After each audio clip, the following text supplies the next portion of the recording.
September 8 nga yung sulat ko. Yes, September 9, hindi na ako yung chairman. Alam mo, Even assuming that he was still chairman, wala ka na violate eh. hindi ka. May nag-interview nga Ang sinasabi ko lang, halimbawa, kung hindi na ako, ikaw na kinusulta ka ba? Yun ang gusto ko lang. No? Hindi yung speaker, mas gusto ko kung ikaw ang kinusulta. Ako mo. Hindi kasi ako yung ang contempt stance. Hindi naman kasama yung nag-intervene lang. Hindi na yung content ang pinag-usapan, yung pag-expos mo dito kasi gusto natin dito siya. Ngayon, hinirap siya, pumayag naman tayo, pero ang kanyang kondisyon na binigay, is only immediate. That was before the intervening event. Wala pa yung request nun. September 8 yung ano eh. September 8 ang sulat. Kaya nga, pero yung kondisyon mo, September 8. Kaya nga, sabi, ibalik nyo dito in the Senate, hindi sa PNP.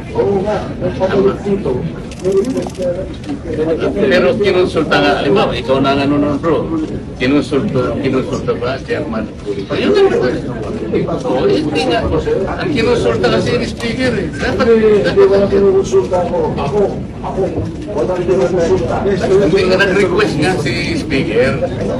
Kasi mo sabi mo si speaker. Kaya nga. Hindi mo, dapat naman lang sana may konsulta. Yan ang sinasabi.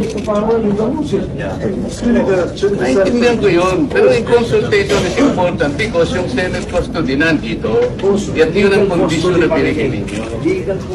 But that was the condition that you gave. Senate.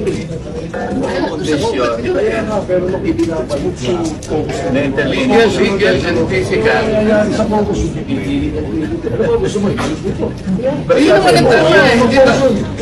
Sabi ko, hindi na kailangan ng motion dahil sa tulad ko, ibabalik natin immediately.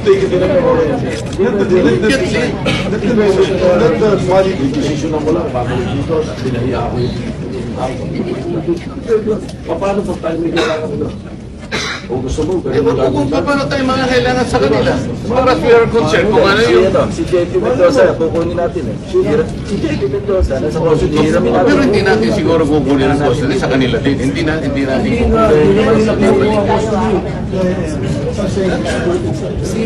Yan, merienda muna tayo. Hindi ko, magulo ka talaga.